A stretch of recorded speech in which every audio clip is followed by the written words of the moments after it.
जय श्री कृष्णा भक्तों। आज हम अपनी धर्म यात्रा के 8वें पड़ाव अक्षर ब्रह्म ज्ञान पर आ चुके हैं। अक्षर ब्रह्म ज्ञान अर्थात अविनाशी भगवान का ज्ञान।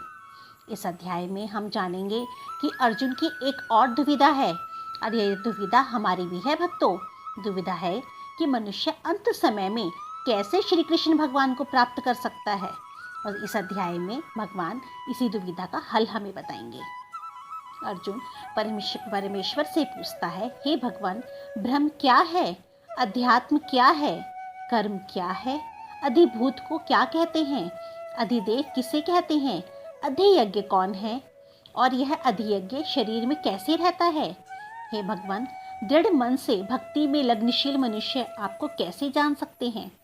परम कृपालु श्री कृष्ण भगवान अर्जुन को उत्तर देते हुए कहते हैं, पार्थ, अक्षय जिसका अंत कभी नहीं होता, कर्म इच्छाओं का त्याग करके फल की चिंता के बिना किया गया कार्य कर्म कहलाता है।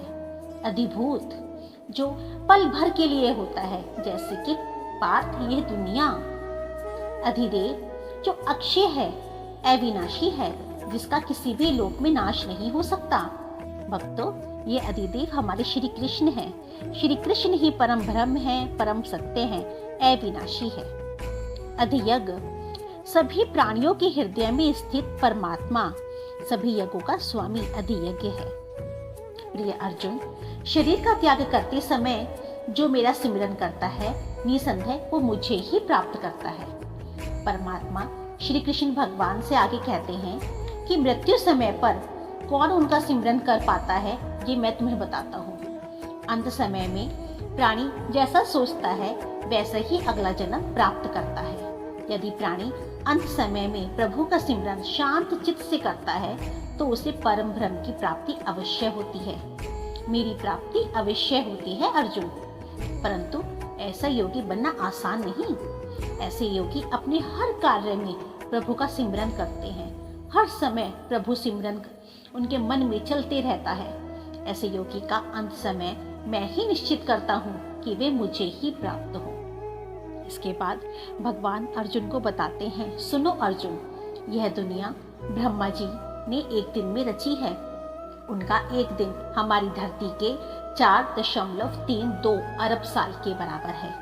जब ब्रह्मा जी की रात होती है तो उनके सोते ही पूरी सृष्टि प्रलय में समा जाती है। इस अवधि के दौरान जो मुझे श्री कृष्ण को समझ लेता है, वह सृष्टि के प्रलय में समाने से पूर्व ही मुझे प्राप्त कर लेता है, और जो मुझे नहीं समझ पाता वह इस धरती पर जन्म मरण के चक्रव्यूह में घूमता रहता है। परमेश्वर श्री कृष्ण का दिव्य व्यक्तित्व सभी सत्ताओं से परे है। वह सर्वव्यापक है। सभी प्राणी उनके भीतर रहते हैं, फिर भी उन्हें केवल भक्ति द्वारा ही जाना जा सकता है। अब परमेश्वर कृपालु श्री कृष्ण भगवान अर्जुन को बताते हैं, देह त्यागने का सही समय क्या है। भगवान के अनुसार जब सूर्य उत्तरायण में हो, चंद्रमा शुक्ल में हो, इस समय देह त्यागने पर प्राणी परम ब्रह्म को प्राप्त करता है। परंतु जब सूर्य दक्षिणायन में हो, चंद्रमा कृष्ण पक्ष में हो, वे पुनर्जन्म प्राप्त करते हैं। प्रकाश व अंधकार के ये दो पक्ष सदा संसार में विद्यमान रहते हैं। प्रकाश का मार्ग मुक्ति की ओर व अंधकार का मार्ग पुनर्जन्म की ओर लाता है। हे पार्थ, इन दोनों मार्गों का रहस्य जानने वाला प्राणी कभी भी मोह माया में नहीं पड़ता। मेरे नाम का सिमरन करते हुए भगवान का परम धाम प्राप्त करते हैं। तो भक्तों, हमारा यह अध्याय पूर्ण हुआ।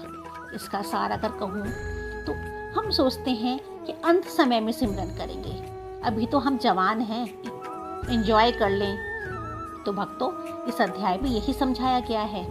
पूरे जीवन में हम भोग विलासों में लिप्त रहते हैं, आडंबर करते रहते हैं और चाहते हैं कि अंत समय में भगवान सिमरन का करेंगे और परम धाम की प्राप्ति हो जाएगी। तो भक्तों, आप और हम गलत हैं। अंत समय में हमारा हृदय इतना शुद्ध नहीं होता कि हम सिमरन कर पाएं, भगवान को उस हृदय में हम वास दिला पाएं। अब चुनाव हमारे हाथों में है, हमें कौन सा मार्ग चुनना है, परम धाम का या जन्म मरण के चक्रव्यूह का।